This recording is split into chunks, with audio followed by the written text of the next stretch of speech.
इस्लाम अलैकुम drama serial लाडली की आने वाली एपिसोड बहुत ही इंटरेस्टिंग होने वाली है। जिस तरह आपने देखा कि रोहान बहुत ज्यादा परेशान हो जाता है अपनी माँ की सर्जरी करवाने के लिए।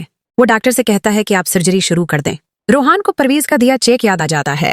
वो नाजू से चेक मांगता है तो नाजू झूठ बोल देती है कि मैंने मरियम भाभी को उसके भाई का दिया चेक वापस कर दिया था, मुझे उनकी भीख नहीं चाहिए। रोहान सोचता है वो चेक ही मेरा वाहिद सहारा था।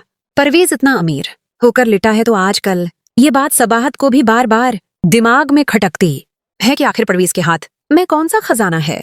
ये तो शुरुआत है, अब ड्रामा मजीद इंटरेस्टिंग मोड़ पर आने वाला है। रोहान नाजो से चेक मांगता है मगर नाजो सोचती है कि बढ़िया, मरे तो मरे, मेरा तो रास्ता साफ होता है।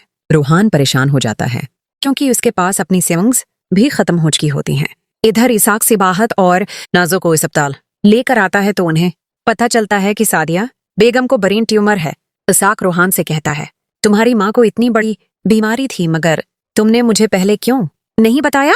बेटा, हम शादी से पहले ही उनका इलाज करवा लेते। इसाक के अल्फाज से रोहान को राहत मिलती है मगर इधर सिबाहत और नाजो बात कर रही होती हैं और नाजो कहती है अच्छा है अबाजी रोहान की माँ के इलाज के लिए पैसे दें। इस तरह रोहान हमेशा मेरे बाप के एहसान तले दबा रहेगा।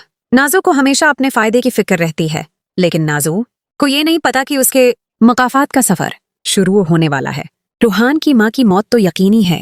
इसाक रोहान को कहता है मेरे पास इतने पैसे नहीं होंगे मगर तुम फिक्र ना करो, मैं तुम्हारे साथ हूँ। इधर परवीज के आदमी हर जगह नाजू पर नजर रखते हैं। परवीज को रोहान की माँ की बीमारी का पता चलता है और वो अस्पताल जाकर सारे अखराजात खुद अदा कर देता है। डॉक्टर बताता है कि पैसे जमा हो चुके हैं, सर्जरी शुरू हो रही है। सब हैरान रह जाते हैं कि आखिर पैसे किसने दिए। परवीज खुद आकर सबको बताता है कि ये सब मैंने किया है। परवीज कहता है मेरी माँ पैसों की वजह से तड़प तड़प कर मर गई थी, इसलिए मैंने सोचा कि आज एक माँ की जान बचानी है। रोहान परवीज की बातों से मुतासिर होता है मगर नाजो परवीज को नीचा दिखाने लगती है और परवीज भी नाजो को सबके सामने जलील करता है। रोहान नाजो का झूठा चेहरा देखकर समझ जाता है कि नाजो एक झूठी और खुद गरज औरत है। डॉक्टर आकर बताता है कि हमने बहुत कोशिश की मगर आपकी माँ जिंदा न रह सके। सब रो पड़ते हैं लेकिन नाजो के चेहरे पर सुकून होता है कि अब बढ़िया मर गई। रोहान अपनी माँ की मौत के बाद बदल जाता है और नाजो से तोजा हटा लेता है। नाजो बार बार झगड़ा करती है और आखिरकार अपने घर वापस आ जाती है। वहां अबरीश सब कुछ सुन लेती है कि नाजो ने रोहान की माँ से वादा लिया था कि वो उनके साथ नहीं रहेंगी। अबरीश नाजो को माँ की कातिल कहती है। राहिम सब कुछ अपनी आंखों से देख लेता है।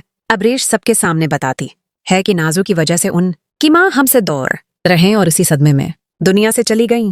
रोहान नाजो से कहता है कि तुमने मेरी माँ को मारा है, तुम्हारे पास पैसे थे मगर इलाज न कराया, तुम चाहती थी कि वो मर जाएं। रोहान सबके सामने नाजो को तलाक दे देता है। नाजो कहती है भाई आप भी अबरीश को तलाक दे दें मगर राहिम इनकार करता है।